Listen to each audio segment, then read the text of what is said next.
Boa noite a todos os que estão chegando aí devagarinho, a Edilene, a Mábia e a tantos outros que a gente vai vendo aí devagarinho, né? Porque eu vejo vocês. Boa noite, Soninha, que bom te ver aqui. Eu peço a vocês para me informar se o som e a imagem estão ok para a gente poder fazer a nossa mensagem de abertura e dar início à nossa conversa dessa noite. Obrigada, Márcia. Aí fico aguardando vocês me darem um feedback para saber se está tudo ok para a gente começar, viu?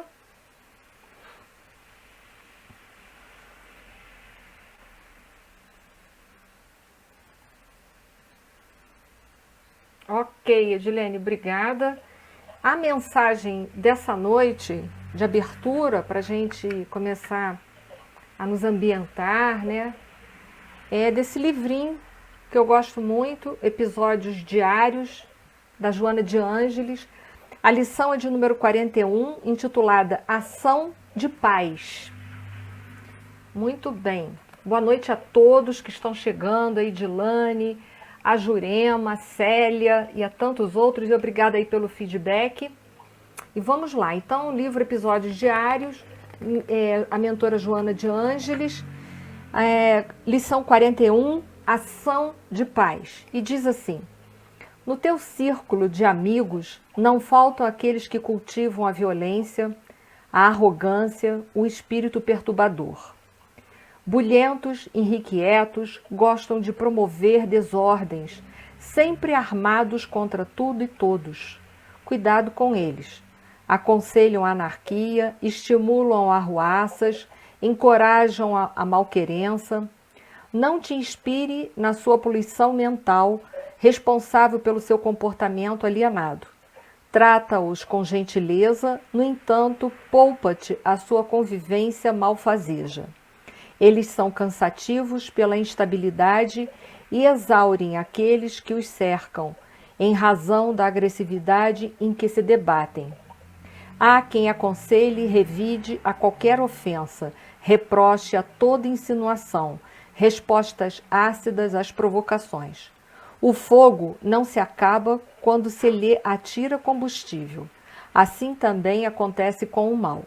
A única alternativa é a que decorre da ação do bem, que apaga as labaredas da violência e estabelece a paz na qual o progresso se firma. És instrumento da vida para a tua e a felicidade geral.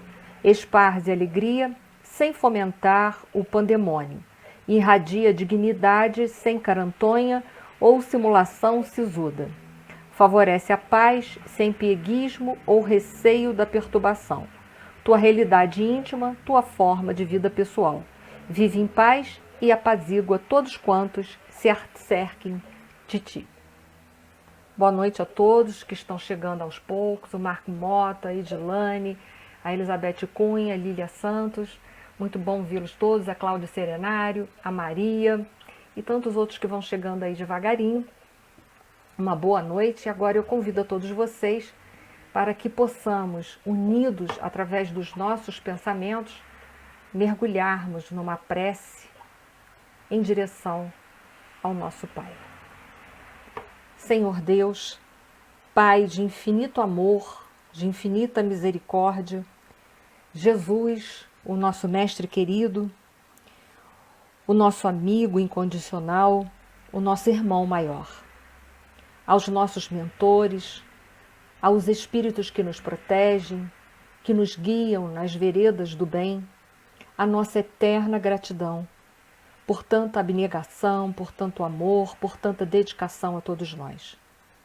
Aos mentores da Casa de Oswaldo Cruz, aos mentores da Sociedade Beneficente Espírita e a tantos outros amigos espirituais que trabalham no anonimato, a nossa gratidão por estarmos aqui reunidos essa noite, mais uma vez conversando um pouco mais sobre o nosso Mestre Jesus, o nosso modelo e guia, a nossa gratidão por aqui estarmos encarnados, pelas nossas provas, pelas nossas expiações, e que a tua paz permaneça em nossos corações, em nossos pensamentos, em nossas palavras, em nossas obras. Gratidão eterna, Senhor. Boa noite mais uma vez a todos que vão chegando devagar.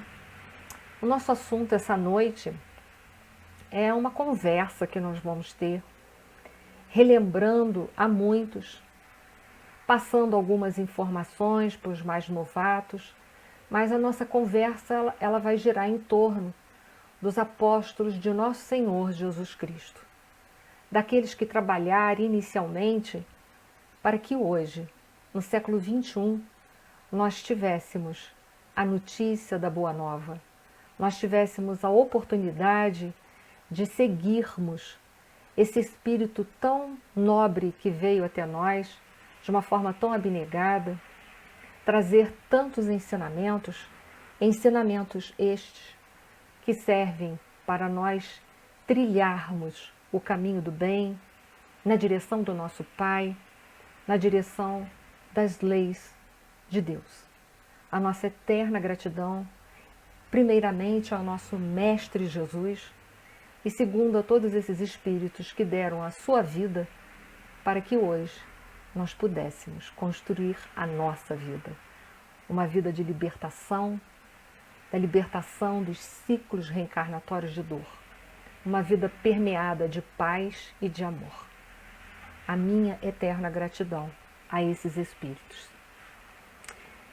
Inicialmente eu vou deixar para vocês, ainda que rápido, algumas fontes bibliográficas que foram utilizadas para realizarmos um pouco dos estudos da nossa conversa dessa noite, que é uma conversa tão somente. Não daria tempo para falarmos com profundidade sobre um assunto tão importante que são esses personagens que foram os apóstolos de nosso Senhor Jesus Cristo.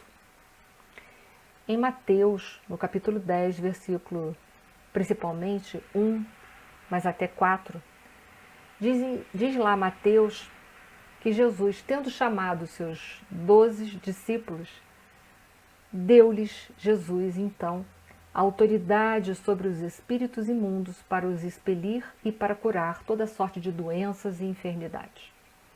Hoje nós temos noção que Jesus, ao chamar esses companheiros para trabalhar junto dele, nós temos a noção que ele deu autoridade, deu conhecimentos, portanto, deu exemplificação, mostrou o caminho, ensinou as leis de Deus para esses espíritos, para que eles pudessem ter a autoridade de trabalhar com as pessoas obsidiadas e com todos os problemas relacionados a doenças, tanto enfermidades do corpo físico, como as enfermidades do espírito, da alma imortal. Eu falo autoridade porque poder e autoridade são coisas completamente diferenciadas. Poder é algo que nos é delegado por um período de tempo. Autoridade é aquilo que nós vamos conquistando ao longo da nossa vida, através dos ensinamentos que aprendemos e através da prática desses ensinamentos. E por isso, esses espíritos, esses discípulos que posteriormente se tornaram apóstolos, eles passaram a ter autoridade sobre aquilo que Jesus um dia passou para todos eles, por aqueles ensinamentos passados por Jesus. A gente, pelo menos, se pergunta, ou pelo menos eu me perguntei, em muitos momentos, quando eu estudava o Evangelho, qual teria sido a ordem de chamada dos apóstolos. Mas nós vamos ver, através dos evangelhos sinóticos, que são Mateus, Marcos e Lucas, que a ordem entre eles não é a mesma. A única coisa que segue como um padrão é que o primeiro a ter sido chamado, ao que parece, foi Simão Pedro e o último foi Judas Iscariotes.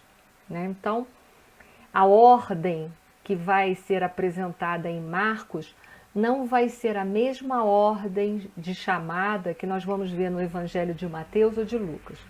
Mas não importa, todos eles vão estar ali falando de 12, os mesmos nomes, os mesmos espíritos, os mesmos personagens. Apenas a ordem vai variar. Alguns estudiosos dizem que preferem seguir a ordem apresentada por Marcos, porque parece a mais lógica, porque, segundo Marcos, essa lógica vai se basear naqueles 3 primeiros, que são aqueles que mais tarde serão os mais próximos, o que trabalharão mais próximos de nosso Senhor Jesus Cristo. Ou seja, Simão Pedro, Tiago e João. Mas isso é uma colocação. Eu vou apresentar para vocês aí nos slides, na nossa conversa dessa noite, que vocês vão ver que a ordem proposta por Mateus é diferente da ordem proposta por Marcos. Apenas com a mesma semelhança de que Simão Pedro foi o primeiro e Judas Iscariotes foi o último. O resto vocês vão ver que a ordem não bate. Tá? Apresento também o Evangelho de Lucas, vou deixar uns minutinhos na tela para que depois vocês possam pegar as referências e seguir nos estudos de vocês aí em casa. Nós estamos hoje com tempo, um certo tempo para tal. Qual é a diferença entre discípulo e apóstolos? Eu fui tirar isso do Evangelho Redivivo, que foi editado pela FEB, do tomo 1, tema número 4, intitulado O Evangelho de Jesus e a Doutrina Espírita. É uma apostila muito interessante da gente adquirir, todos aqueles que desejam verdadeiramente estudar um pouco mais o Evangelho de Jesus. Lá eles dão uma didática bem interessante, o Evangelho Redivivo, lançado pela FEB. Já foi lançado já o 2º volume também, tá bom? Discípulo mantém o sentido original de aprendiz. Então, discípulo é aquele que está aprendendo um novo ensinamento. Apóstolo, o apóstolo ele se refere a alguém que já possui o conhecimento, já está investido do conhecimento. Então, portanto, ele já aprendeu, ele já está com o conhecimento, basicamente, as bases já estão dentro dele. E é uma palavra que também significa enviado, mas que também submete aquele que faz um serviço especial em nome e pela autoridade a quem o enviou. Então seria um serviço de trabalhar, de pregar a boa nova de nosso Senhor Jesus Cristo. Então discípulo é aquele que está aprendendo e apóstolo é aquele que já recebeu as bases e agora ele passa a palavra para frente. Ele tem por missão disseminar aquele conhecimento por onde ele passar durante a vida dele. Então isso também é uma reflexão e um convite para todos nós. Com certeza, quando nós chegamos aqui na Terra, vamos colocar assim, dessa maneira, tá bom? Nós fomos convidados por Jesus para segui-lo. Então, no início de nossa vida, fomos convidados, nos tornamos discípulos. Mas quando é que nós verdadeiramente teremos a coragem de enfrentar essa tarefa agora, no sentido e na direção de sermos apóstolos de nosso Senhor Jesus Cristo? E quando eu falo isso, o apóstolo não é aquele que precisa ou tem a necessidade de ser um palestrante, não. O apóstolo é também aquele que vivencia a mensagem de nosso Senhor Jesus Cristo, que vive o Evangelho dentro da sua própria vida, através da vida de relação, na família, na sociedade, esteja onde ele estiver, mas ele procura viver da melhor forma possível dentro dos ensinamentos de nosso Senhor Jesus Cristo. Me colocar aí que a imagem perdeu o foco, eu só quero saber se já voltou o foco. Poderiam me informar se já voltou o foco? Ok? Que pode ser algum problema da internet ou não, tá bom? Vamos seguir. Muito bem. Pedro também foi chamado, ou em algum momento nós vamos encontrar isso no Evangelho, ele também foi intitulado como Simão Pedro ou Cefas.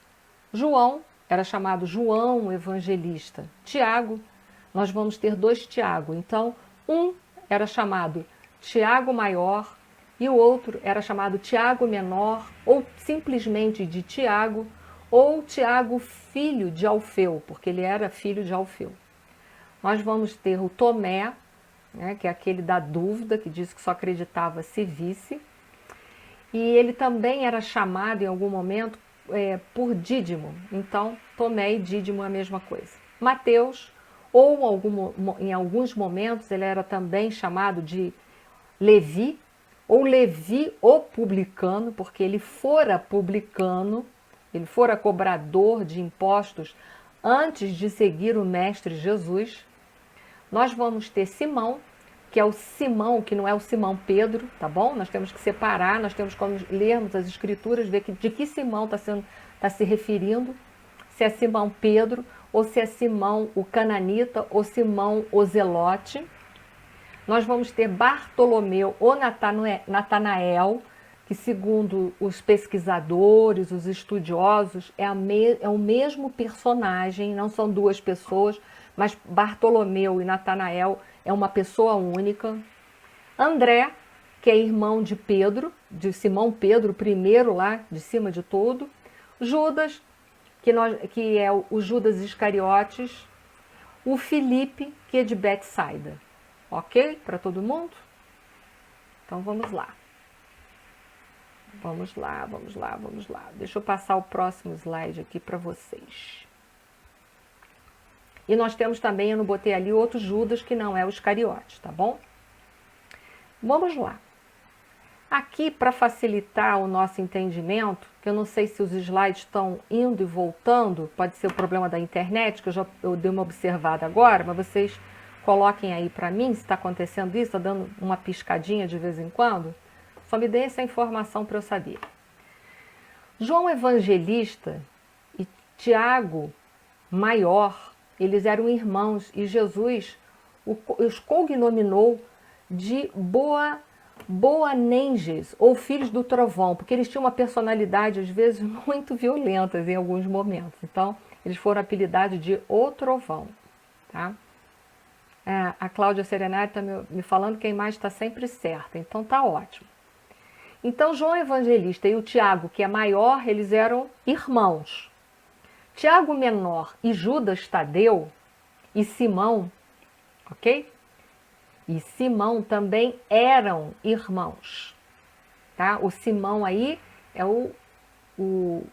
desculpa, é o Zelote, tá? Não é Simão Pedro não, tá bom? Então, Tiago menor, Judas Tadeu e Simão, eles eram irmãos. Pedro e André, aí Pedro é o Simão Pedro, ou Cefas. Pedro e André eram irmãos. Mateus era o Levi, era o cobrador de impostos, era o publicano, tão somente. E Judas Iscariotes era o negociante, e os demais apóstolos eram, portanto, a grande maioria deles eram compostas de pescadores. Diz aí os estudiosos que, segundo a tradição, todos os apóstolos de Jesus pereceram de morte violenta, com exceção de João Evangelista, que desencarnou na idade avançada, quando exilado na ilha grega de Patmos. Eu não sei se vocês lembram, quando Jesus já estava na cruz, nosso Senhor Jesus Cristo pediu a João que cuidasse de Maria Santíssima. Então João foi para essa ilha grega de Patmos e lá, junto com Maria Santíssima, ele morreu já em idade avançada.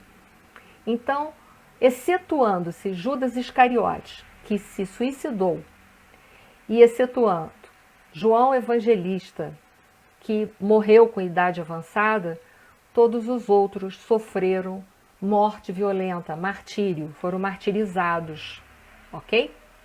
Isso é para a gente começar a formar as nossas referências, ok? Simão Pedro, ou Cefas, que é o irmão de André, se vocês precisarem, esses slides aí, eu vou apresentar para vocês as referências para que vocês possam depois ir lá e verificar que nesses evangelhos foram citados, falaram sobre Simão Pedro, ok? Ótimo. Então agora vou seguir eu mais aqui pertinho de vocês, ok? Então vamos lá. Muito bem, vamos seguir. Simão Pedro, o que ele fazia? Qual era a ocupação de Simão Pedro? Simão Pedro era pescador, era irmão de André, como a gente viu. E uma das características de Simão Pedro, ele era ser uma pessoa muito impulsiva. Mas bem mais tarde, né, o amadurecimento faz isso, ele se mostrou um corajoso pregador de nosso Senhor Jesus Cristo.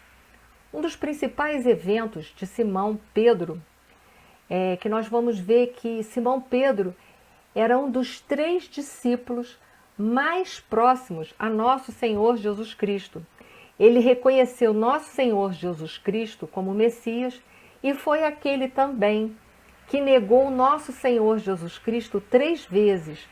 Ou seja, ele apresentou durante um período da vida dele, até por ele ser uma pessoa impulsiva, ele apresentou uma queda.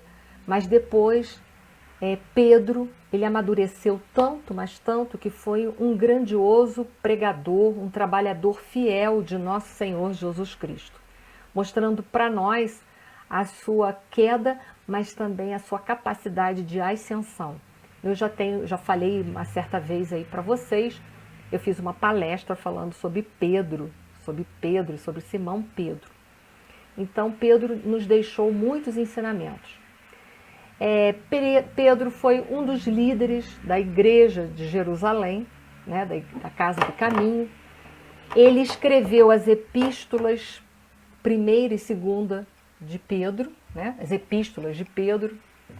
Então ele teve alguns trabalhos significativos, pregou o sermão no dia de Pentecostes. Então Pedro foi um grande trabalhador. E dizem os estudiosos que Simão Pedro recebeu de nosso Senhor Jesus Cristo 3 chamamentos. O primeiro, para ser seu discípulo.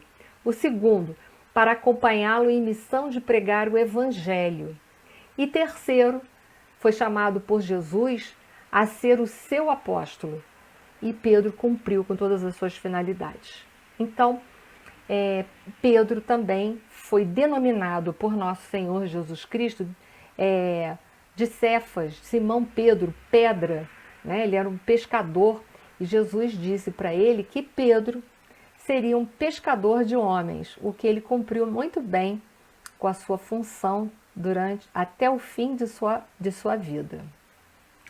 Mais tarde, então, Pedro foi morto em Roma e a morte, ele foi condenado a ser crucificado. Mas Pedro não se achou na altura de ser crucificado como o Mestre Jesus. Então, ele solicitou, já que ele tinha que morrer crucificado, que o crucificasse sim, mas o colocassem de cabeça para baixo, porque ele não queria morrer exatamente igual ao Mestre Jesus, porque ele não se achava digno disso. Então, a vida de Pedro, apesar de, no momento da sua vida, ele ter negado Cristo 3 vezes, ele nos deixa grandes lições, porque ele mostra que, apesar de todas as nossas falhas, nós podemos, ao longo da nossa vida, nos redimir. Então, há tempo para tudo, e a misericórdia do Pai visita igualmente a cada um de nós. Portanto, que nós jamais venhamos a desanimar diante das lutas e dos fracassos aparentes da nossa vida. O segundo apóstolo é André, que é o irmão de Pedro, e que nós vamos encontrar, portanto, nesses evangelhos, referências ao André. Eu deixo uns minutinhos sempre para vocês poderem olhar e depois vocês poderem fazer a consulta de vocês lá. Depois vocês reveem a palestra e vão poder retirar as referências. André, que era irmão de Pedro, também era pescador.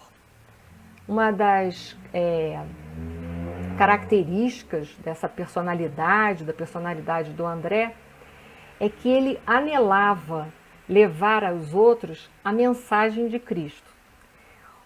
Um dos principais eventos da sua vida, que é importante a gente citar sobre André, é que André, antes de ser discípulo e apóstolo de nosso Senhor Jesus Cristo, ele era discípulo de João Batista. A gente sabe que João Batista foi precursor de nosso Senhor Jesus Cristo.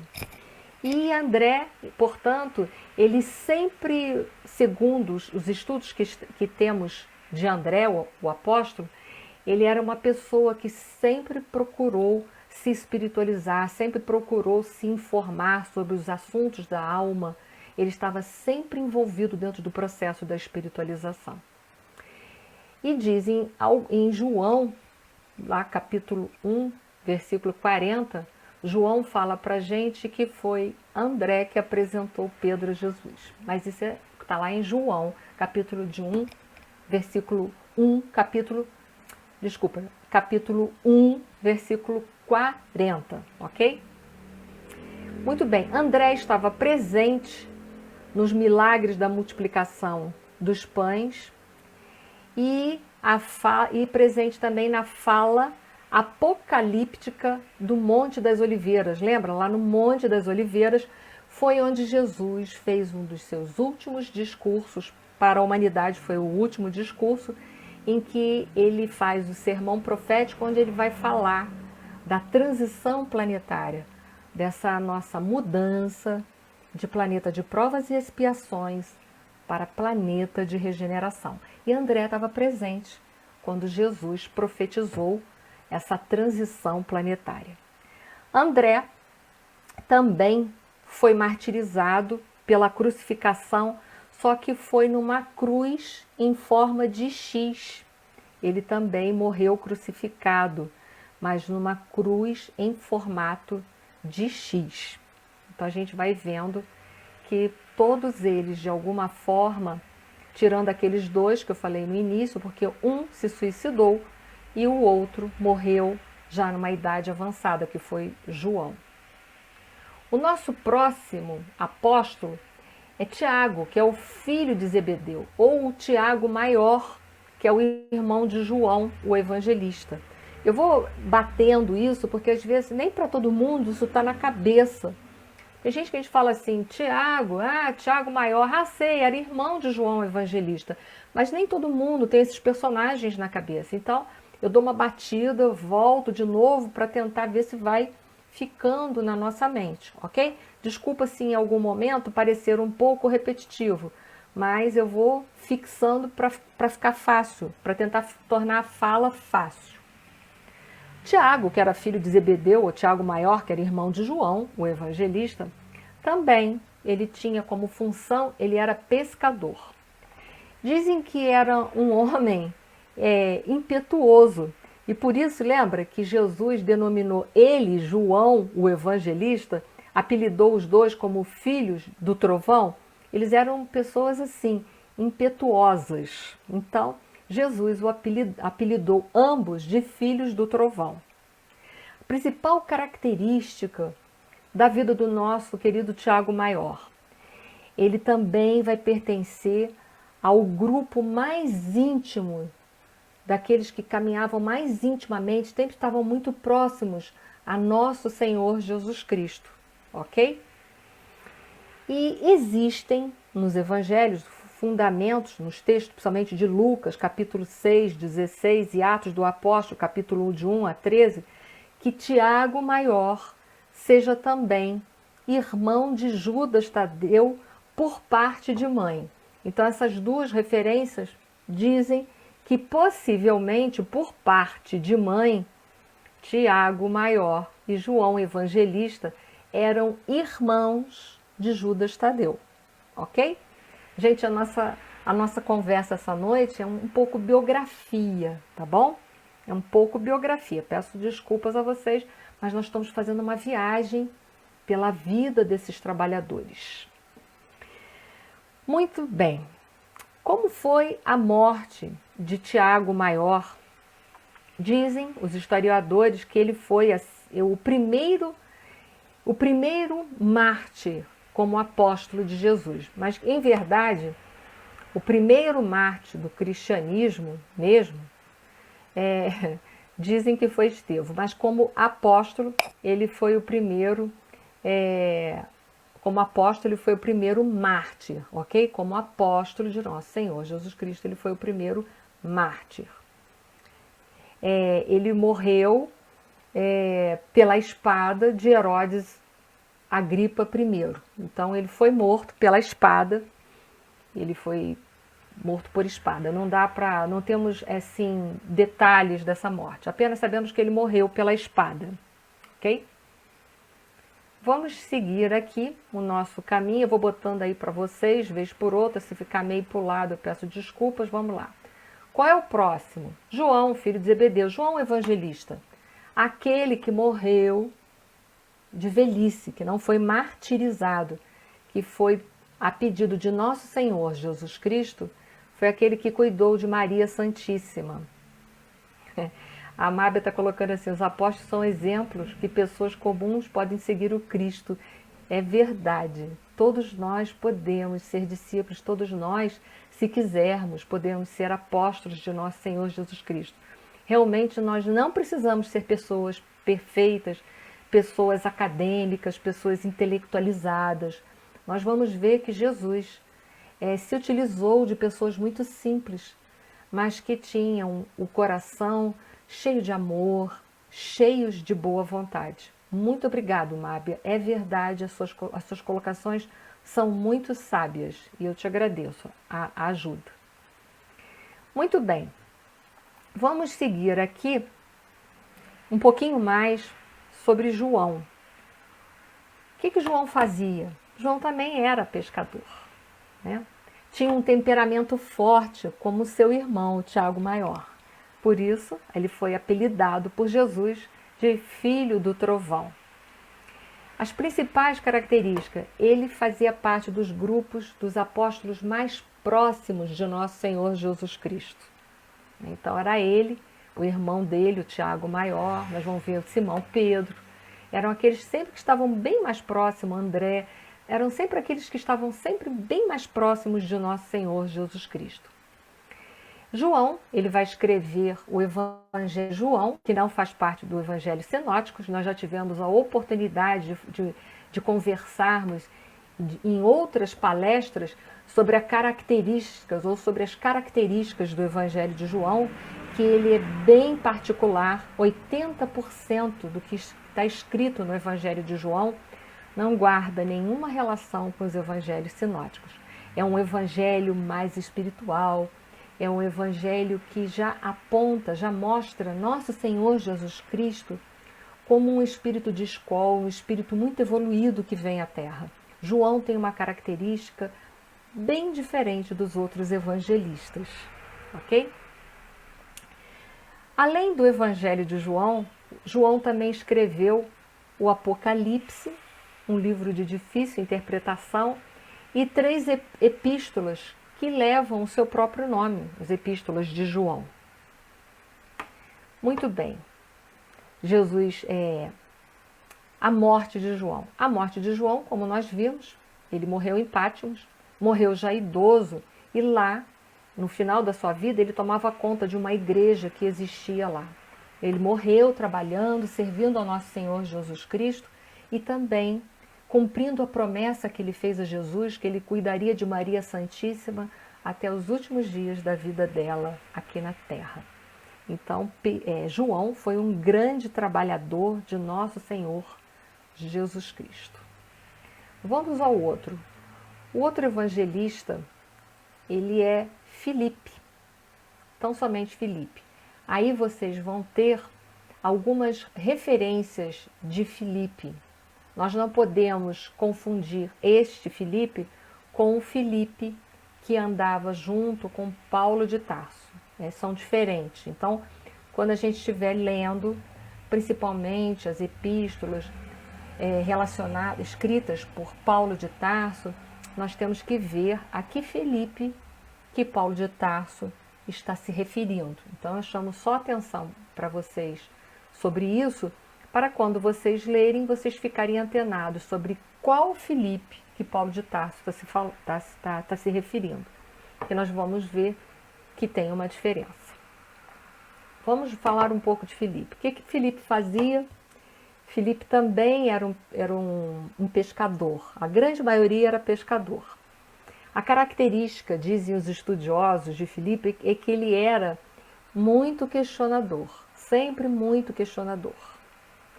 O seu nome aparece entre os apóstolos que estavam reunidos em um quarto após a ressurreição de Jesus. E depois de desencarne do Mestre, ficou em Jerusalém até a dispersão dos apóstolos, indo, segundo as tradições, pregar o evangelho na Frígia, recanto da Ásia Menor, ao sul de Bitínia. Parece que ele evangelizou também, segundo alguns estudiosos, na Intureia, que é um nome grego que diz respeito a uma região montanhosa em Israel ainda. Filipe era um amigo pessoal de Bartolomeu, João, Pedro e Tiago Maior. Lembra? Que são esses 3 apóstolos que sempre nós vamos encontrar muito próximos a nosso Senhor Jesus Cristo. Então não se esqueçam, João, Pedro e Tiago Maior sempre estavam muito próximos a nosso Senhor Jesus Cristo. Ok? Importante não confundir com o Filipe, o apóstolo que andava com Paulo de Tarso. Então, quando a gente estiver lendo as Escrituras, a gente tem que se situar. O que disse, né, coisas importantes, né, sobre Filipe. Filipe era muito questionador, mas ele vai mostrar para a gente, através das Escrituras, dos Evangelhos, das cartas, que as dúvidas sempre nos ensinam. É bom a gente ser questionador, porque é questionando que a gente vai aprendendo as coisas pouco a pouco. Então essa é uma lição que Filipe deixa para a gente. É sempre bom a gente questionar. Dizem os historiadores que Filipe mais tarde foi apedrejado, crucificado e morto em Hierápolis, uma cidade da Frígia, onde foi sepultado de cabeça para trás ao lado de suas filhas, porque ele tinha 4 filhas que profetizavam, que eram médiuns de profetisas. Então ele morreu também, ele foi martirizado, mais um que foi martirizado. O nosso próximo é o Bartolomeu, lembra? Bartolomeu ou Natanael, que às vezes a gente vai encontrar nos livros e fica pensando se Bartolomeu e Natanael são 2 pessoas distintas, mas não são. Diz os estudiosos que Bartolomeu ou Natanael são a mesma pessoa. E nós vamos encontrar nessas referências evangélicas um pouco sobre esse apóstolo de nosso Senhor Jesus Cristo. O que fazia Bartolomeu? A ocupação dele é desconhecida, se sabe muito pouco sobre ele. Mas o que se sabe sobre ele é que ele era um homem honesto e sincero. Ele reconheceu Jesus como o Filho de Deus e o Rei de Israel. Isso está em João, capítulo 1, versículo 45. O que disse de Jesus a respeito de Bartolomeu? Será que falou alguma coisa para ele? Sim, nós vamos encontrar como referência João, capítulo 1, versículo 47. Jesus chamou de verdadeiro israelita e que não havia dolo ou falsidade naquilo que ele falava e naquilo que ele vivia. Então, ao que parece, era um homem muito correto em tudo que se fazia, em tudo que ele fazia na vida dele. Não se sabe muito sobre esse apóstolo, mas o que se sabe é que ele morreu também, foi martirizado. Há indicações que ele teria sido que ele pregou o evangelho na Arábia, na Pérsia, e que a morte dele, que foi martirizado, ele teria sido esfoliado vivo antes de morrer. Então, ele sofreu o processo de esfoliação até morrer. Então, foi martirizado também. É o que se tem notícia de Bartolomeu. Era um homem muito justo, muito correto, muito crente, muito sincero em tudo que fazia. E alguns historiadores dizem que foi esfoliado vivo antes de morrer. Então, morreu agonizando, literalmente. A grande maioria, como eu disse para vocês, dos apóstolos, dos discípulos de nosso Senhor Jesus Cristo, tiveram este tipo de morte, ok? Vamos voltar. No final, nós vamos tirar uma lição de tudo isso. Qual o nosso próximo? O nosso próximo é aquele que, se não vê, não vai crer. É Tomé, que também era chamado de Dídimo. Dizem que Dídimo é uma palavra que significa gêmeo, porém, ninguém sabe, aos certos historiadores não sabem, se Tomé tinha um irmão gêmeo. Eles nunca encontraram nenhum dado a esse respeito, mas ele também era chamado de Dídimo, e Dídimo significa gêmeo. Porém, os historiadores não sabem se ele teve ou não um irmão gêmeo, ok? Só para saber que é difícil buscar muitas informações, porque todo o conhecimento da antiguidade era passado pela tradição oral. Então muitas coisas se perdiam. Poucas pessoas sabiam ler, poucas pessoas sabiam escrever. Não é como hoje que nós podemos simplesmente escrever, documentar tudo, guardar. Naquela época, muitos ensinamentos se perdiam. Ô Mábia, obrigado pelas tuas palavras carinhosas aí, que a repetição é ótima. É para a gente lembrar, né, quem é irmão de quem, que às vezes a cabeça da gente, né, confunde de tantos nomes, né? São muitos nomes. Qual era a ocupação de Tomé? Ninguém sabe ao certo. Não se sabe ao certo se ele foi pescador, se ele não foi. Não se sabe, tá bom? Uma característica dele era a coragem e a dúvida. Corajoso porque ele foi lá botar a mão, né, nas feridas de Jesus para ter certeza que era uma aparição, que era Jesus que verdadeiramente estava ali. Ele disse que só acreditava se ele visse. Eu costumo brincar, e alguns estudiosos também falam a mesma brincadeira, que Tomé foi o primeiro cientista, o primeiro pesquisador, que foi o primeiro que duvidou. Falou, só acredito vendo. Então põe aí que se der para ver, vai dar para crer, senão não vai dar para crer. Então, mas é sempre bom a gente lembrar que é muito bom a dúvida salutar. Que a dúvida salutar, ela retira todo o processo de engano, de mistificação. A dúvida, quando ela é salutar, ela é boa, ela é positiva. É preciso questionarmos. E Kardec fala muito sobre isso. Kardec fala até das comunicações espíritas. Ele diz, é melhor nós, né, deixarmos para trás 9 verdades do que aceitarmos uma única mentira. Então é melhor a gente jogar fora, né, deixar e contestar 9 coisas que poderão ser verdade do que aceitar uma mentira. Então a dúvida, ela é boa, porque ela nos afasta ou nos deixa mais afastado daquilo que é irreal, daquilo que é ilusório, daquilo que pode nos enganar e que pode levar a cada um de nós a perdermos a nossa reencarnação. Muito bem, de que morreu Tomé? Não sei dizer para vocês. Foi martirizado também, mas não se sabe ao certo. Vamos seguir. Mateus ou Levi. Qual era a ocupação de Mateus? Eu não preciso citar a fonte de Mateus, tem um evangelho inteiro que fala sobre Mateus, né? E que foi escrito por ele. A ocupação dele é diferente. Ele era cobrador de impostos, ele foi um publicano que largou tudo para seguir nosso Senhor Jesus Cristo. Ele tinha uma profissão que fazia com que ele sofresse o preconceito da época. Todo publicano era considerado uma pessoa de má vida, era considerado uma pessoa corrupta, era uma profissão que era considerada corrupta na época. E Mateus largou tudo e foi seguir a nosso Senhor Jesus Cristo. Então, a lição dele, que ele deixou para nós, é muito importante. Todos nós podemos mudar a nossa vida. Todos nós podemos ir muito além. Nós podemos sofrer um preconceito, mas nós podemos também nos redimir de nós mesmos e mostrar que estamos redimidos perante a sociedade.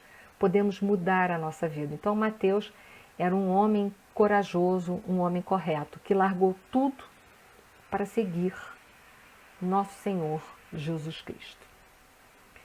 Nós vamos falar também de Tiago. Agora estou dando uma corridinha, tá? Tiago, filho de Alfeu, ou Tiago menor, ok? Nós vamos encontrar algumas referências de Tiago, eu vou botar aí para vocês no slide, para depois vocês poderem fazer os estudos de vocês em casa, ok? Aí são as referências de Tiago que eu deixo para vocês. Deixo uns minutinhos, ele era filho de Alfeu, ok? Muito bem, então vamos seguir aqui um pouquinho sobre Tiago. Tiago menor. Talvez, dizem alguns estudiosos, que ele foi chamado de Tiago menor, talvez porque tinha uma estatura menor, mas ninguém sabe ao certo. Há indicações que ele permaneceu em Jerusalém, que dirigiu lá a igreja de Jerusalém até o final da sua existência. tá bom? Ele era filho de Alfeu, Tiago menor. Vamos lá. Vamos seguir.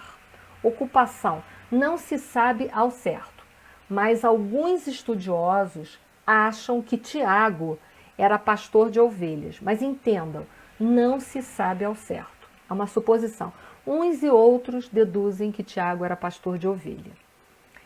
Ele foi considerado também um homem justo, porque ele seguia as escrituras, ele seguia tudo que nosso Senhor Jesus Cristo pregava. Era um homem correto e foi denominado como Tiago o Justo. Então nós vamos encontrar em alguns estudiosos, em algumas escrituras, se referindo a Tiago menor como Tiago o Justo, ok? Morte. A tradição informa que Tiago, filho de Alfeu, morreu em Jerusalém após martírio, mas não se sabe exatamente que tipo de martírio. Ele deve ter morrido, segundo os estudiosos, aproximadamente no ano 62 depois de Cristo e foi martirizado, mas não se sabe muito a respeito da morte dele também, ok?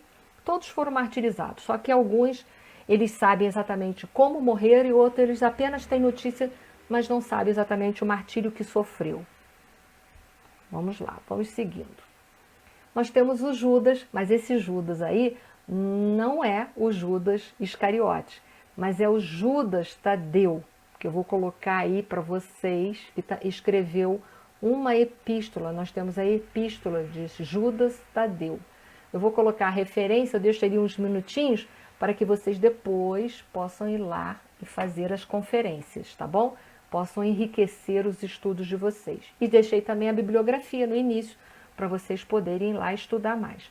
Ele escreveu uma epístola de Judas, né?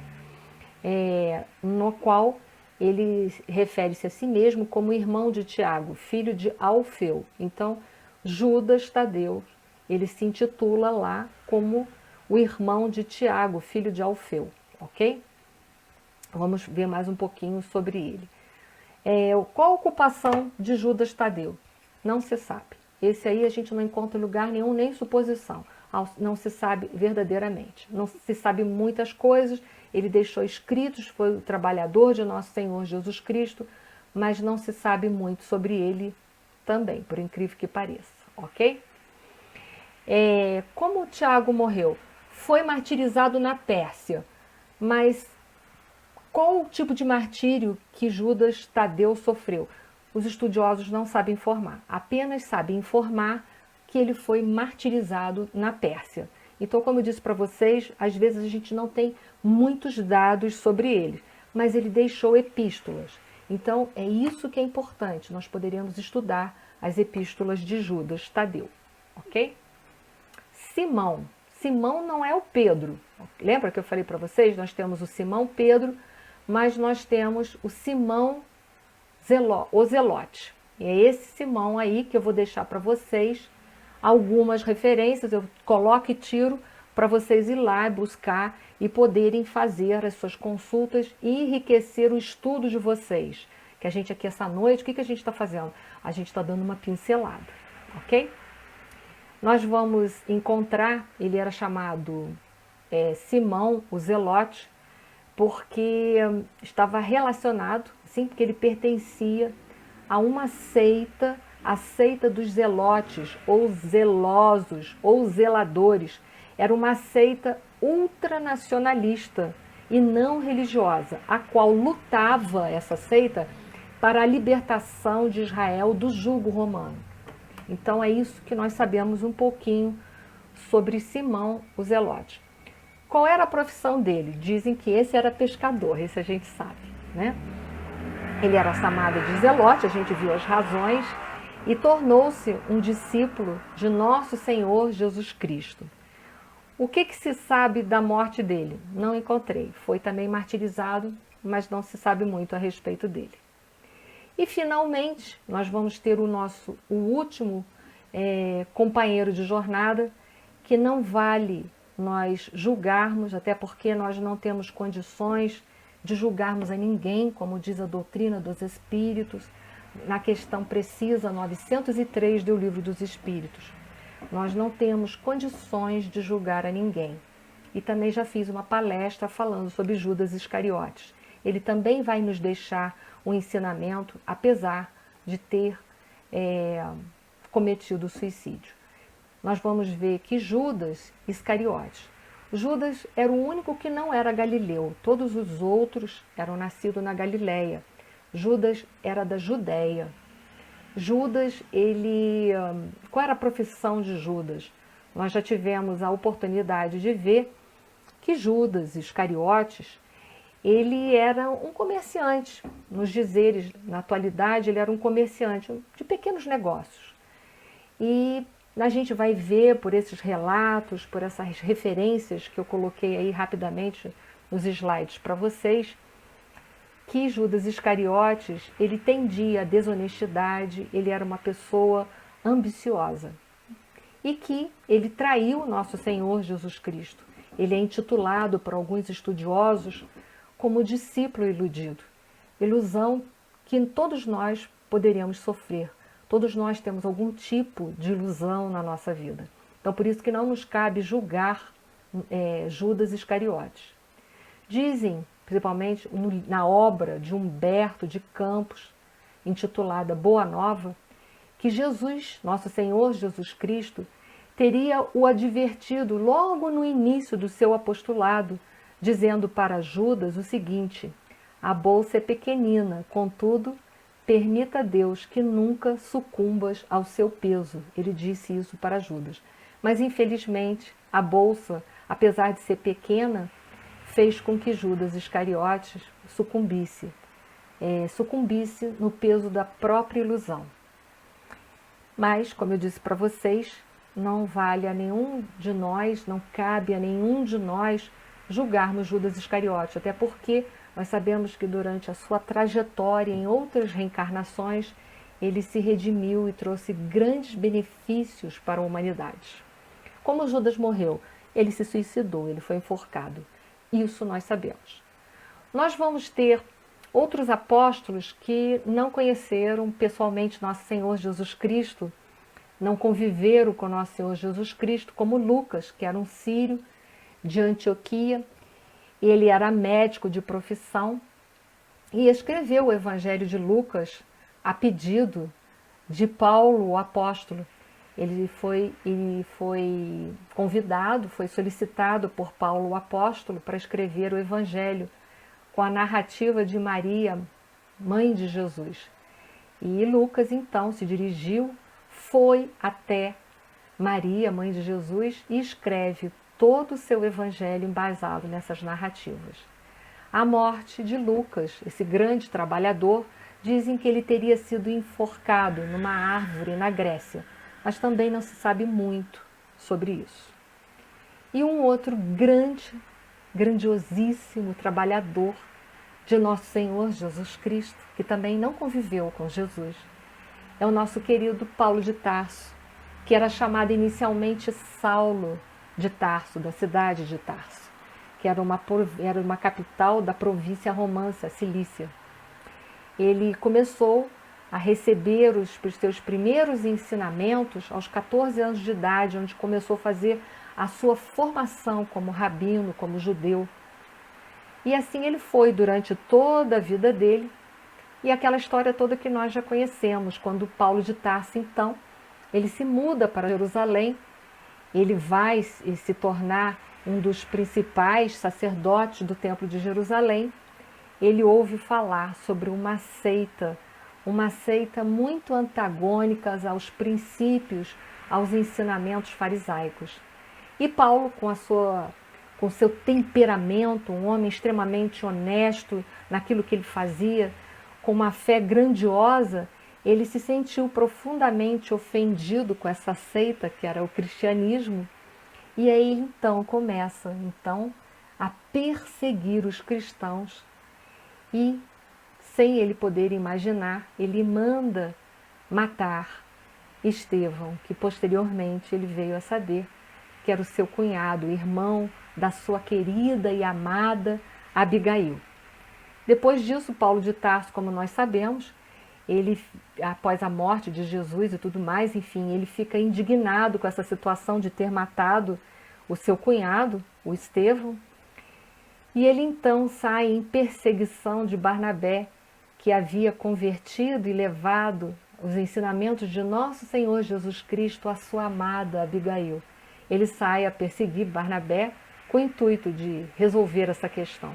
E aí toda aquela história que nós conhecemos, ele sai em direção a Damasco e lá na estrada de Damasco, nosso Senhor Jesus Cristo se apresenta para ele em forma de uma grande luz e volta-se para Saulo e fala: Saulo, Saulo, por que me persegues? E desde então, Saulo passa a seguir os ensinamentos de nosso Senhor Jesus Cristo. E se não fosse o seu trabalho durante 16 anos de sua vida de divulgação do Evangelho, que ele foi considerado o apóstolo dos gentios, ou seja, ele levou a boa nova muito além da Palestina, levou a boa nova em todos os pontos que as pernas dele puderam levar. Se não fosse Paulo de Tarso, nós hoje não teríamos com certeza conhecido nosso Senhor Jesus Cristo.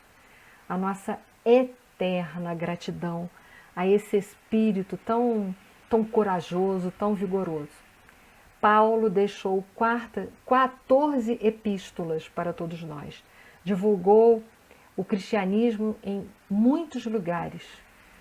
Ele deixou as epístolas de Roma, aos romanos, aos coríntios na Grécia, aos gálatas, Efésios, Filipenses, Colossenses, Tessalonicenses, algumas epístolas, Timóteo, Tito, e vai para aí afora as epístolas e as cidades. Isso, Paulo de Tarso daria uma outra palestra para a gente falar sobre as suas viagens, sobre a sua vida de renúncia, de abnegação e de trabalho ao Cristo.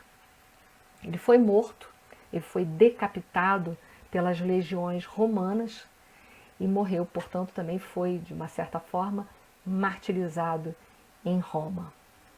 E graças a Deus que nós tivemos esses trabalhadores. Sem eles, nós hoje não teríamos o conhecimento, os ensinamentos de nosso Senhor Jesus Cristo para guiar os nossos processos evolutivos, para fazer as devidas transformações no nosso mundo interior. Como a Mábia já deixou para a gente aqui no chat, nosso Senhor Jesus Cristo, ele se utilizou de pessoas simples. Não é preciso ser um grande intelectual para entender Jesus, para viver Jesus, para pregar Jesus. É preciso tão somente ter amor no nosso coração, fé, coragem e perseverança. É tão somente isso. E para finalizar, que eu gosto muito de histórias, vocês sabem disso, eu vou deixar uma historinha para todos nós, uma historinha muito interessante, que é intitulada Na Carpintaria. Contam que numa certa carpintaria, uma vez, houve uma reunião muito estranha, uma reunião das ferramentas dessa carpintaria. E eles se reuniram para tirar suas diferenças. O martelo logo exerceu a presidência dessa reunião. Entretanto, lhe foi notificado que teria que renunciar. E por quê? Porque fazia demasiado ruído. E também passava o tempo todo golpeando. O martelo, então, aceitou a culpa, mas pediu que também fosse expulso o parafuso. Ele disse que ele necessitava, o parafuso, dar muitas voltas para que servisse para alguma coisa. Ante o ataque, o parafuso aceitou também, mas, na sua vez, pediu a expulsão da lixa. Fez ver que ela era muito áspera em seu tratamento e sempre teria atrito com os demais. A lixa esteve de acordo com a condição de que também fosse expulso o metro, que sempre ficava medindo aos demais segundo a sua medida, como se como se fora ele o único perfeito.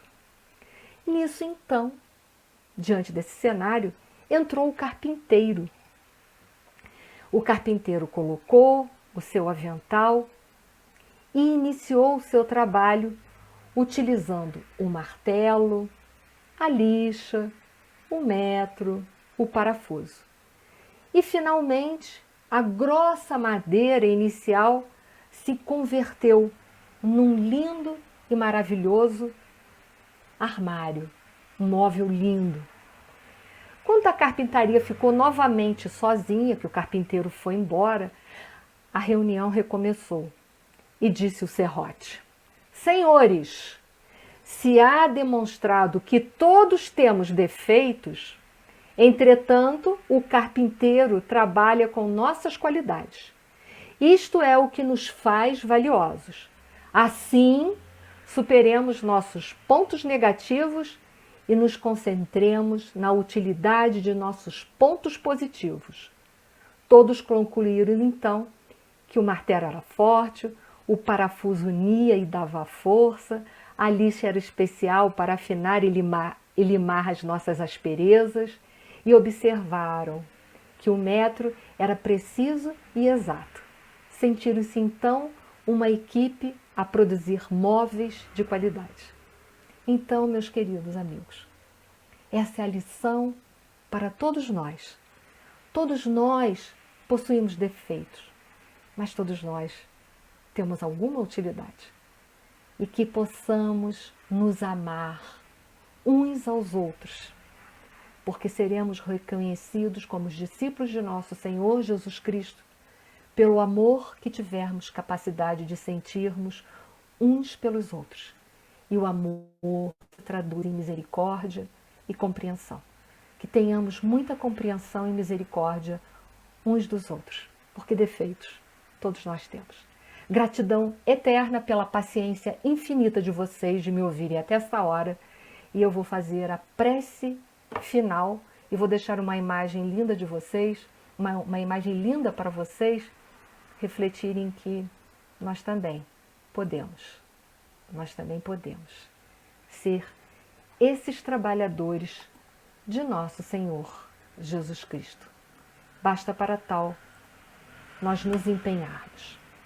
Senhor Deus, nosso Pai de infinito amor e infinita misericórdia, nós estamos aqui, Senhor, te agradecendo por todas as bênçãos recebidas em nossa vida.